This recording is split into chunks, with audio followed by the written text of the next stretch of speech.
everyone, welcome to one tutorial, and today we're going to be doing something pretty interesting. It's going to be a whole project, we're going to be going through getting the idea of the project, designing the project, and knowing what we have to do, what the end product is, and thinking about how we go around to making it. And then actually coding it. So it's going to be a very short project, of course. It's going to be really simple, but hopefully you guys will be able to see how to start thinking when you're making a new project. So the first thing I want to show you is the Mac background. It's pretty good background. You can even see my curriculum there. Not anymore. And what struck me as interesting when I was turning my computer on today was this. I feel kind of amazed at how fluid it is, the selection box in the Mac. So I thought that has to be interesting to make. It has to be pretty simple to make as well. It's basically a semi-transparent box from the starting position of the mouse to the current position of the mouse, with like a border on the square. That's how I thought about it. Most people just see the background, like the selection box, and they just, okay, this is a selection box, fair enough. But as a programmer, you should be instantly seeing, okay, that's just a box of variable width and height depending on the starting position of the mouse and the current position of the mouse. It's one semi-transparent rectangle, and then you have a line of the same fill drawn on top of that at the borders, and then when you superimpose the rectangle with an alpha value and the line with the same alpha value, you get a doubly opaque line per se. So we're going to be going through that and making that selection box here and processing right here and now for you guys to see. So first thing, we start off processing, of course, with void setup, void draw. I know my keyboard is pretty loud. Hopefully that won't be a big problem. Then we have mouse pressed.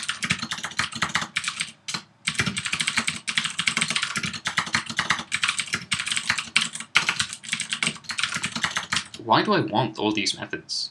Isn't it just mouse dragged? Well, it might be doable with mouse dragged, but it's easier with all the three methods because the starting location of the X doesn't change. And then once we release the mouse, we want to stop drawing the box. Basically, we want to remove the box from the from the screen. So that's why we need mouse released. In mouse released, we're going to remove the box. In mouse press, we're going to set the starting location for the box. And in mouse drag, we're going to be updating the coordinates of the mouse. And in the draw method, we're going to actually make the rectangle. So we're going to need a few variables as well. The starting locations of the X and Y, the current, and also we're going to need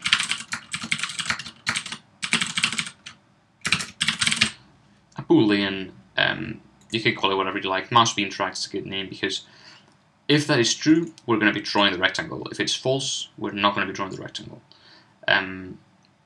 So in the mouse pressed, we set the start X and start Y to mouse X and mouse Y. Pretty soon, the mouse released, we set the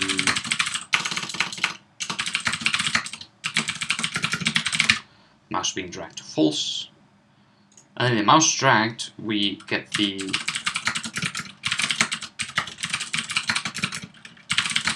we set the current X and current Y to the mouse X and mouse Y. Of course, it's going to be changing all the time as we drag the mouse. In the setup, we set the size to like 600, that's pretty standard size. Frame rate to 60. I think this is by default, so you don't actually need to put that, but that's fine. And then in the draw method, we draw the background first, because if we don't draw a background, and on top of that, the rectangle, it will just, a lot of rectangles will appear, each one of them as each loop of the draw occurs, kind of. I don't know how to explain it, but we can try removing that later on and you see what happens.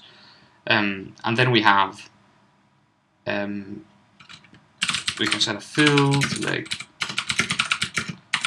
that. That's a semi-transparent grey background, quite dark, more dark than light.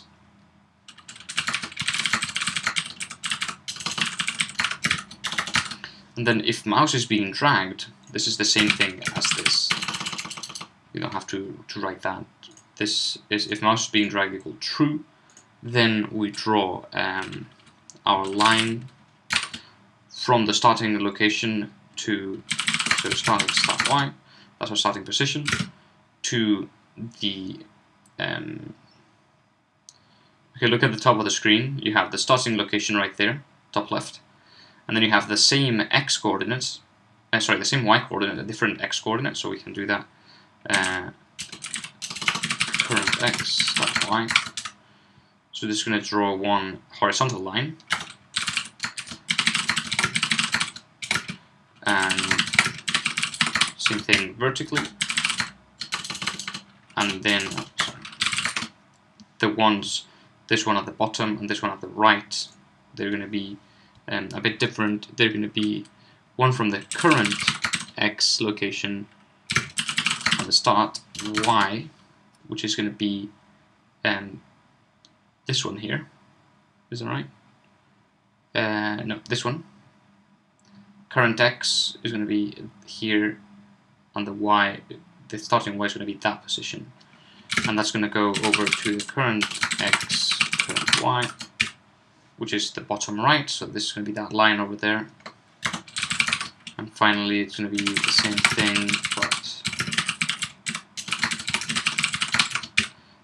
for the bottom, so it's going to be the starting x and the current y, which is going to be horizontal. And then we draw the rectangle from the starting position, and we give it a width and height equal to the width of the box we're drawing, which is the current x minus the start x.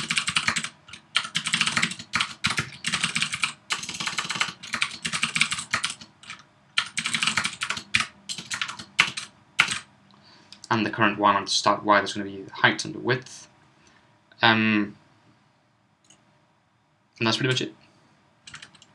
We save this as like, I don't know, selection box. Let me run it. It's going to be a bit big.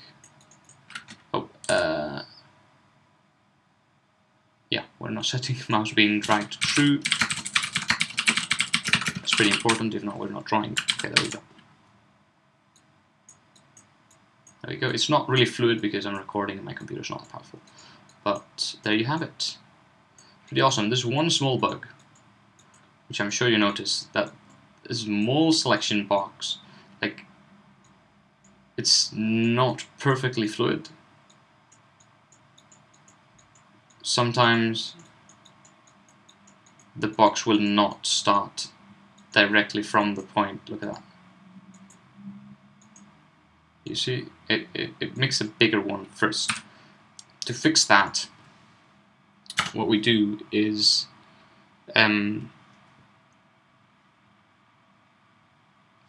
we do this. When the mouse is not being dragged, we reset the current x and y.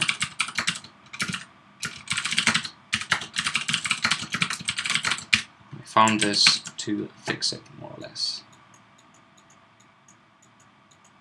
So now we don't have that problem anymore. That's because previously we had the problem that it remembered the last position, and it drew the first box in the start position of the last box, so in the finishing position of the last box, and that was a bit of a problem. But now with this, that doesn't occur anymore. So there you go. I know you guys can't actually see some of it. Sorry, now you can see it. There's the mouse released, just set the mouse drag to false, mouse drag changes the current x and y, mouse press sets the starting x and y, and also sets the value of the mouse being dragged to true so that we start drawing that. And then the draw loop is just a decision. We set the background, set the fill.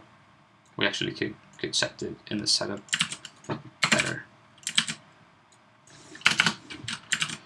That would be better. Just to free some resources. And then if mouse is being dragged, we draw the 4 lines and the rectangle. And because the lines and the rectangle have the same alpha, the lines have more combined alpha along with the rectangle. So the line and the rectangle is more opaque than the rectangle alone. And that's basically it. Simple stuff, only 5 variables, a few methods that are very simple to understand. And you've made pretty much what you've always seen in computers, which is that selection box.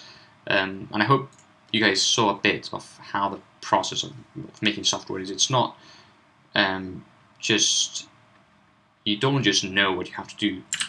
You think about it in a way that, in such a way that you can see what you have to do, and you think about how you're going to accomplish it before starting to program. So it's basically making a design in your head fairly quickly, and you'll have to get accustomed to that. So I hope you guys enjoyed. Maybe you learned something, and that's pretty much it. So thank you guys.